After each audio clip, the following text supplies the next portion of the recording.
we've kicked the door in, it's not damaged at all. The lock still works and everything, which is probably how they're able to keep coming and going as they please.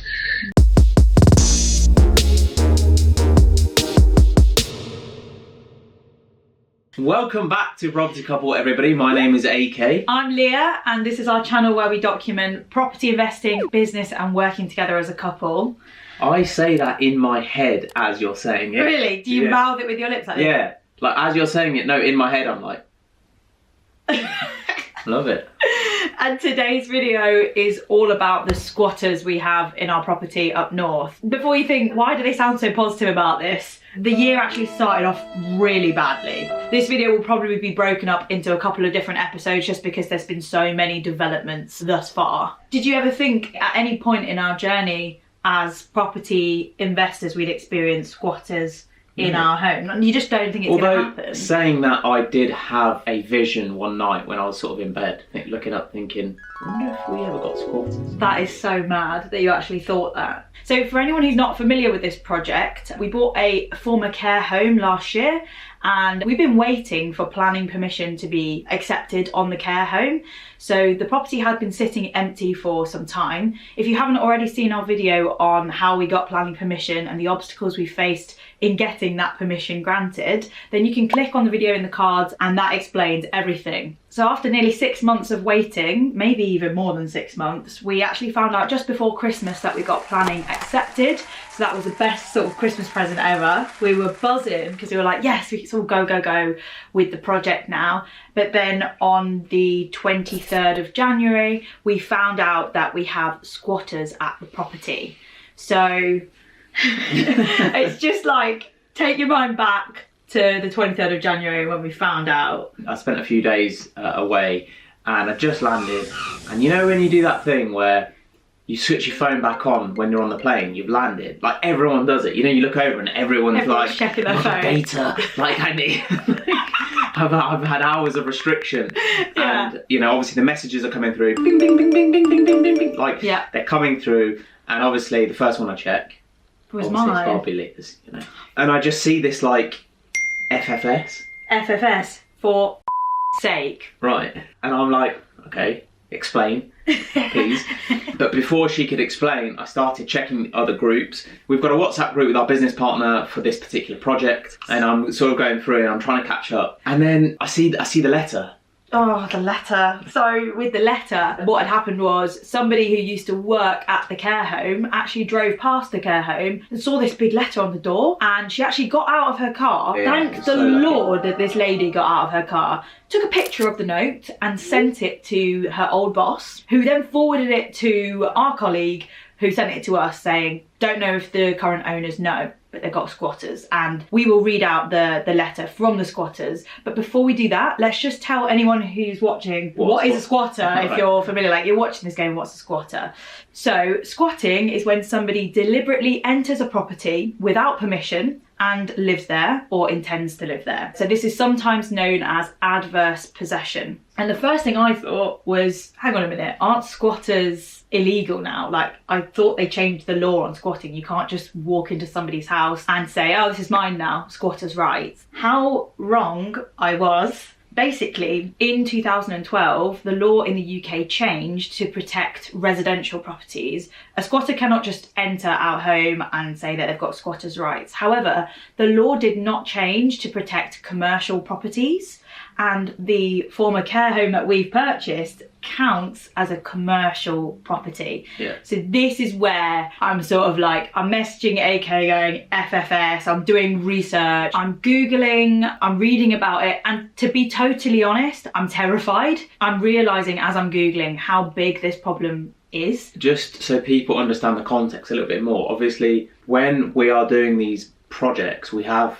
investors on board as well that invest into the business. You know, not only is this becoming a problem, we're waiting for planning. That's taken longer than expected. we now have a potential further delay. So from your perspective, everything's sort of mounting up on top of each other. Do you know what I mean? Just to give a bit of context. Yeah, that's a good way of putting it. Do you want to read out the letter that we got from the squatters? Before I read out the letter, I just want to go back to the point to make squatting illegal in residential property, but not commercial property. That blows my mind. Yeah, and do you know what? I even thought our property was residential because there's a big sign outside of it saying residential care home. No, it's commercial. It's commercial unit. Yeah, so. But I know residential, commercial, there's different types of property, but why change the rule just for residential? You've gone to the trouble to pass that law. Yeah. Why not add commercial on there at the same time? Yeah. Anyway, shall I read out the letter? Yeah, let's get the letter up. To who it may concern, as of today, squatters have moved into this property, ×2. This is due to a window being left insecure, left unlocked, and have made the property clean, tidied, and safe from other who would have caused damage and not care. No damage has been committed by ourselves, and no thefts of low value items. High value items. So strange of the low value items. Yeah, keep going. You will be committing an offence entering this property by law, i.e. owner, etc. Kind of correct, yeah. We have spoken to citizens' advice and the police, and we are not committing any offence but living, struggling, and not being a criminal or druggie. This is a civil matter and not a criminal matter, so please do not enter until a court order comes to evict only 3 nice people. We have animals also.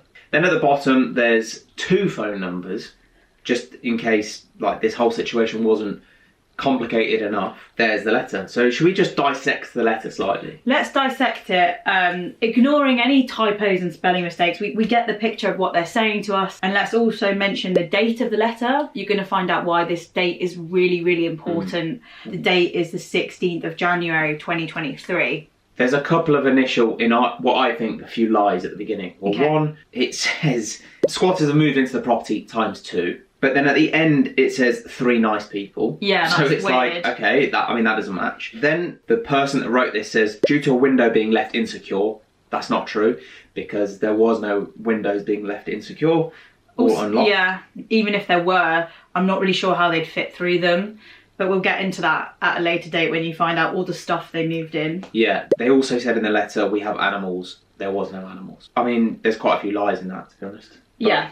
With those lies aside, do you want to just say why the date was so important? Yeah, so the date is really important because if 28 days go by since you discover a squatter, by discover a squatter, I mean reading this letter and seeing the date that they say they moved in, so they've done this the correct way by leaving the letter. If 28 days lapse, it's very, very hard legally to remove the squatter. Just to clear things up, it's the 23rd of January that we received the letter from our colleague, and they've dated it the 16th, so we're already like 7 days, a quarter of the way in already. Quarter of the way in, and then obviously nothing's been happened. No legals have been contacted, no one's started work, no one's trying to get an IPO, which is an interim possession order, to remove these people. So you can imagine that it was quite stressful because we needed to like now form a plan of how we were going to approach this situation. So we had a crisis meeting, didn't we, with our business partner, where we all said like what we were going to do next. Yes, we jumped on a Zoom call with our business partner, like Leah said. We had a crisis meeting. It's probably our first crisis meeting. Yeah,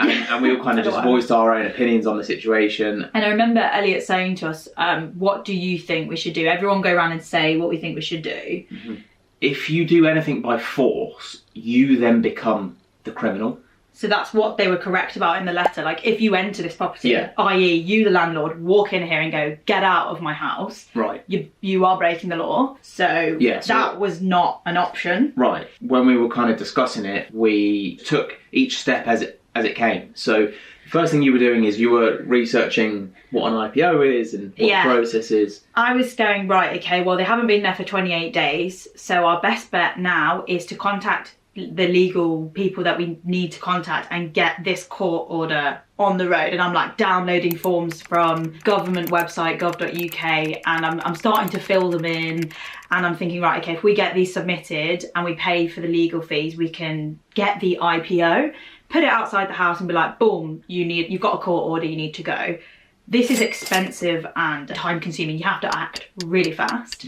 Also at this point, we didn't really know if any more people had joined them. And these animals, like, we didn't know at the time about the animal situation, so... Yeah, I guess like Leah said, is there 2 people? Is there 3 people? Are there animals? Are there children? Like, what's the deal? What's happening? Yeah. So we left that meeting and we formed a plan, and everybody had a job. The jobs were like contacting legals, contacting the police. Okay, so it's Tuesday the 24th of January. Just had a little emergency crisis meeting with the team, and now I'm going to call the police and hopefully get a crime reference number to just file it properly. So we'll see how this goes. Those were my jobs. Elliot contacted legals. And what was your job after the meeting? Went for a haircut. Arch had a haircut that he was like, well, I've got a haircut, I can't cancel it. Can I explain? Go on. The haircut, I can't cancel. I know. For multiple reasons, but I'm not going to go into that now. I needed to look fresh so that when I came back from the haircut, I could think straight and deal with the situation. Anyway, at least your haircuts are quicker than mine. Yeah. So yeah, we all had our jobs and the story goes on and on and on. Come back in the next video where we found out that it could cost over £10,000 in legals to begin removing these people and the police entering the property, and things just went from 0 to 100. See you in the next one. Bye. Bye.